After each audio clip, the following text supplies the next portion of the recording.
High everyone, welcome to pet plus academy. আজকে আমরা vitamin chapter নিয়ে আলোচনা করব। তো ভিটামিনের কাজ কি? ভিটামিন আমাদের দেহের বৃদ্ধি, পুষ্টি ও রোগ প্রতিরোধ নিয়ন্ত্রণ করে। ভিটামিনকে মূলত দুই ভাগে ভাগ করা যায়। কি কি? জলে দ্রবণীয় ভিটামিন আর স্নেহ পদার্থ দ্রবণীয় ভিটামিন। জলে দ্রবণীয় ভিটামিনগুলো কি কি? জলে দ্রবণীয় ভিটামিনগুলো হচ্ছে ভিটামিন বি, সি, পি, এবং স্নেহ পদার্থ দ্রবণীয় ভিটামিনগুলো হচ্ছে vitamin A, D, E, K. Vitamin A vitamin A এর সোর্স বা উৎস কি কি? ভিটামিন এ এর উৎস হলো বাঁধাকপি, পালং শাক, ডিম, দুধ, কমলা লেবু, মাছ ইত্যাদি হলো ভিটামিন এ এর উৎস। মানে এখান থেকে ভিটামিন আমাদের শরীরে পাই। আর এই ভিটামিন এর অভাব মানে ল্যাক, অভাবের ফলে আমাদের কিছু রোগ সৃষ্টি হতে পারে। সেগুলো কি কি? অভাবের ফলে মূলত টোটা স্কিন রোগ হয়। এই টোটা স্কিনটা কি? আমাদের ত্বক ব্যাঙের ত্বকের মতো হয়ে যায়, সেটাকেই টোটা স্কিন বলা হয়। বৃক্কে পাথর সৃষ্টি হতে পারে। তাহলে এক হলো টোটা স্কিন হয়, দুই হচ্ছে বৃক্কে পাথর সৃষ্টি হয় কার অভাবে? ভিটামিন এ এর অভাবে। এছাড়াও রাত কানা অর্থাৎ রাত্রে দেখতে না পাওয়া হয় এবং করোনা পর্যন্ত বিনষ্ট হতে পারে ভিটামিন এর অভাবে। ভিটামিন ডি এর সোর্স হচ্ছে বাঁধাকপি, কড মাছের যকৃৎ, রোদ, মাখন, সামুদ্রিক মাছ, এগুলো থেকে ভিটামিন ডি পাওয়া যায়। রোদ থেকেও আমাদের ত্বক ভিটামিন ডি সংশ্লেষ করতে পারে।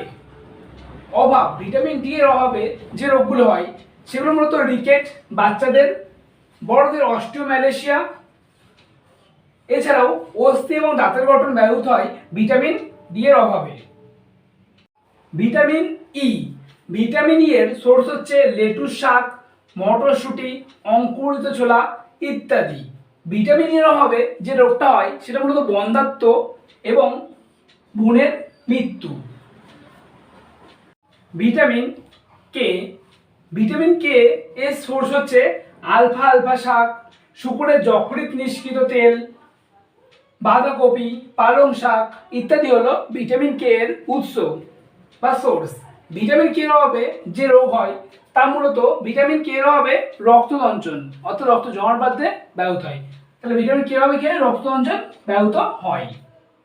ভিটামিন বি টুয়েলভ এর সোর্স বা উৎস হচ্ছে ঢেকি ছাটা চাল, লাল আটা, ভাতের ফ্যান, ইস্ট, দুধ, ডিম ইত্যাদি হলো ভিটামিন বি টুয়েলভ এর সোর্স অর্থাৎ উৎস। ভিটামিন বি টুয়েলভ এর অভাবে যে রোগ দেখা দেয় সেগুলো হলো ভিটামিন বি ওয়ান এর অভাবে দেখা দেয় বেরি রোগ। ভিটামিন বি টু এর অভাবে দেখা দেয় মুখে ঘা, এছাড়াও চুল ওঠা। ভিটামিন বি3 এর অভাবে দেখা দেয় চর্ম রোগ। ভিটামিন বি5 এর অভাবে দেখা দেয় পেলেগ্রা। ভিটামিন বি6 এর অভাবে দেখা দেয় রক্তহীনতা। ভিটামিন বি12 এর অভাবে দেখা দেয় অ্যানিমিয়া। ভিটামিন সি এর সোর্স হচ্ছে টক জাতীয় ফল যেমন লেবু, তেঁতুল ইত্যাদি। এছাড়াও কাঁচা লঙ্কা, মাতৃ দুগ্ধ থেকেও ভিটামিন সি পাওয়া যায়। ভিটামিন সি এর অভাবে যে রোগগুলো হয় সেটা হলো স্কারভি, মাটিতে রক্তক্ষরণ। এছাড়াও আমাদের যে রোগ প্রতিরোধ ক্ষমতা সেটাও কমে যায় ভিটামিন সি এর অভাবে। ভিটামিনের সায়েন্টিফিক নেম বা বিজ্ঞানসম্মত নামগুলো আমরা এবার দেখব। তো ভিটামিন এ এর বিজ্ঞানসম্মত নাম হচ্ছে রেটিনল। ভিটামিন ডি এর বিজ্ঞানসম্মত নাম ক্যালসিফেরল। ভিটামিন ই এর রাসায়নিক নাম টোকোফেরল। ভিটামিন কে এর রাসায়নিক নাম থাইনোকুইনন। ভিটামিন বি এর রাসায়নিক নাম হচ্ছে থিয়ামিন। ভিটামিন সি এর রাসায়নিক নাম হচ্ছে অ্যাসকর্বিক অ্যাসিড। এবং ভিটামিন পি এর রাসায়নিক নাম সাইটিন। ভিটামিনের বৈশিষ্ট্যগুলো কি কি? দেখো, ভিটামিন উৎসেচকের সাথে কোএনজাইম রূপে কাজ করে।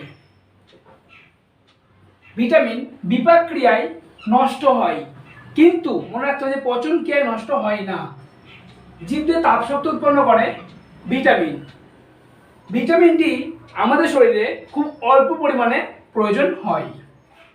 উৎসেচক মানবদের নানা রকম রাসায়নিক বিক্রিয়ায় অংশগ্রহণ করে অনুঘটকের ভূমিকা পালন করে, অর্থাৎ বিক্রিয়াকে প্রভাবিত করে কিন্তু নিজে পরিবর্তিত হয় না। উৎসেচক হল প্রোটিন ধর্মী এবং 40 ডিগ্রি সেন্টিগ্রেড তাপমাত্রায় উৎসেচক খুব ভালো কাজ করে। উৎসেচকের প্রকারভেদ। উৎসেচকের প্রকারভেদ কি কি? জারক উৎসেচক। জারক উৎসেচক হচ্ছে গ্লুকোজ। বিজারক উৎসেচক NADP ও ADP।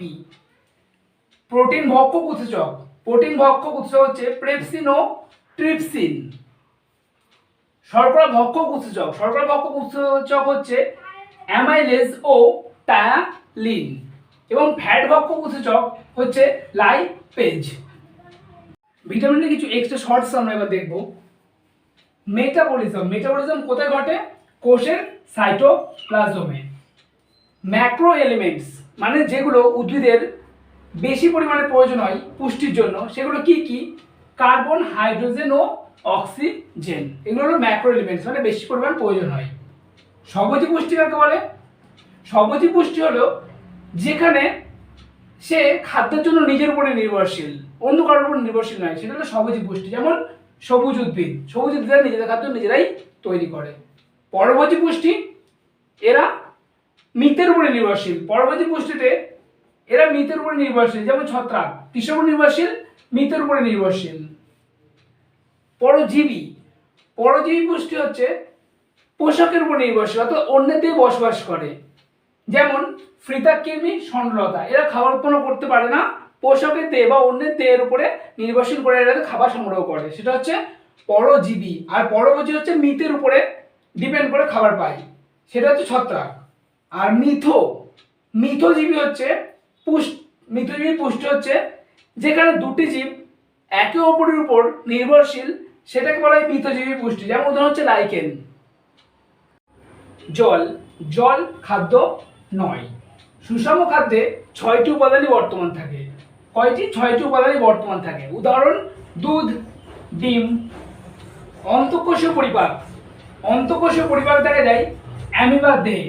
তাহলে অন্তঃকোষীয় পরিপাক দেখা যায় অ্যামিবার দেহে। আর মানুষের দেহে দেখা যায় বহিঃকোষীয় পরিপাক। অন্তঃকোষীয় বহিঃকোষীয় পরিপাক এই দুটো পরিপাক আবার একসাথে দেখা যায় হাইড্রার দেহে। হাইড্রার দেহে দুটি পরিপাকই একসাথে দেখা যায়। অ্যান্টিভিটামিন হচ্ছে পাইরিথিয়ামিন। 100 সিসি রক্তে 80 থেকে 120 mg গ্লুকোজ থাকে। আমি তোমাদেরকে ভিটামিনের চ্যাপ্টারটা বোঝাতে পেরেছি। যদি ভিডিওটা ভালো লেগে থাকে অবশ্যই লাইক, শেয়ার এবং সাবস্ক্রাইব করো। ধন্যবাদ।